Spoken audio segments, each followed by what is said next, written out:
AVT kitchen சேனலை subscribe பண்ணியிருக்கிற எல்லா அன்பு உள்ளவங்களுக்கும் மிக்க நன்றி. அக்காரவடிசல் ரெசிபி பார்த்துட்டு ரீசெண்டாக நிவிசுந்தரம் அப்படிங்கிறவங்க அக்கா எல்லா ரெசிபியும் நல்லா பண்ணுறீங்கன்னு கமெண்ட் பண்ணியிருக்காங்க. தேங்க்யூ நிவிசுந்தரம். இன்றைக்கி செய்ய போகிற இந்த ஈஸியான ஜூஸியான மில்க் கேக் ஸ்வீட்டை நீங்களும் கண்டிப்பாக ட்ரை பண்ணி பாருங்கள், ரொம்ப நல்லாயிருக்கும். இந்த ரெசிபிக்காக அரை கப் அளவு தயிர் எடுத்திருக்கேன். இது புளிக்காத தயிர். இது கூடவே 2 டீஸ்பூன் அளவுக்கு உருக்குன பட்டர் ஆட் பண்ணியிருக்கேன். நீங்கள் பட்டர் பதிலாக தாராளமாக ரீஃபைண்ட் ஆயில் ஆட் பண்ணிக்கலாம். இது கூடவே 4 டீஸ்பூன் அளவுக்கு சுகர் சேர்த்துக்கலாம். 3 பிஞ்ச் அளவுக்கு சால்ட், கூடவே 1/4 டீஸ்பூன் அளவுக்கு பேக்கிங் சோடா ஆட் பண்ணிக்கோங்க. இதை நல்லா மிக்ஸ் பண்ணிக்கலாம். சுகர் நல்லா கரையணும். இப்போ இது கூட 1/2 கப் அளவு கோதுமாவை ஆட் பண்ணிக்கலாம். கூடவே அரை கப் அளவு பால் பவுடர். இந்த மிக்ஸிங்கை ரஃபாக மிக்ஸ் பண்ணிவிட்டு அதுக்கப்புறமா வெதுவெதுப்பான பால் 1/4 கப் ஆட் பண்ணிக்கோங்க. சப்பாத்தி மாவை விட கொஞ்சம் சாஃப்டாக இருக்கணும். சேம் டைம் ஜென்டிலாக இந்த மாவை மிக்ஸ் பண்ணணும். உள்ளங்கையை யூஸ் பண்ணாமல் விரல்களை மட்டுமே யூஸ் பண்ணி இதே மாதிரி ஸ்டிக்கியாக பிசைஞ்சுக்கோங்க. கொஞ்சமாக மாவை டெஸ்ட் பண்ணி இதே மாதிரி புரட்டி எடுத்து 10 நிமிஷம் ஊற வைக்கலாம். இந்த டோ ஊறட்டும். மேலே கொஞ்சமாக ஆயில் அப்ளை பண்ணி ஊற விடுங்க.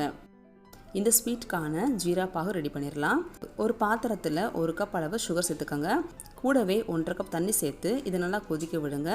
சுகர் கரைஞ்சால் மட்டும் போதும். கரைஞ்சதுக்கப்புறமா 2 நிமிஷம் ஹை ஃப்ளேமில் கொதிக்க விடுங்க. வாசனைக்காக 5-6 ஏலக்காய் தட்டி உள்ளே சேர்த்துக்கலாம்.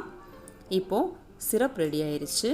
பாகுபதம் பார்க்க தேவையில்லை, ஓரளவுக்கு திக்காக இருந்தால் போதும். இது ஒரு ஓரம் இருக்கட்டும். இப்போது மாவு நல்லா ஊறடிச்சு ஓரளவுக்கு திக்காக இருக்கிற மாதிரி சப்பாத்தி ரோலரில் வச்சு இதே மாதிரி ரோல் பண்ணிக்கோங்க. பாருங்கள், இந்த அளவுக்கு திக்னஸ் இருக்கணும். இதை இப்போது நமக்கு பிடிச்ச மாதிரி ஷேப்புக்கு மாற்றிக்கலாம். நான் இன்றைக்கி ரெக்டாங்கிள் ஷேப்பில் கட் பண்ணியிருக்கேன்.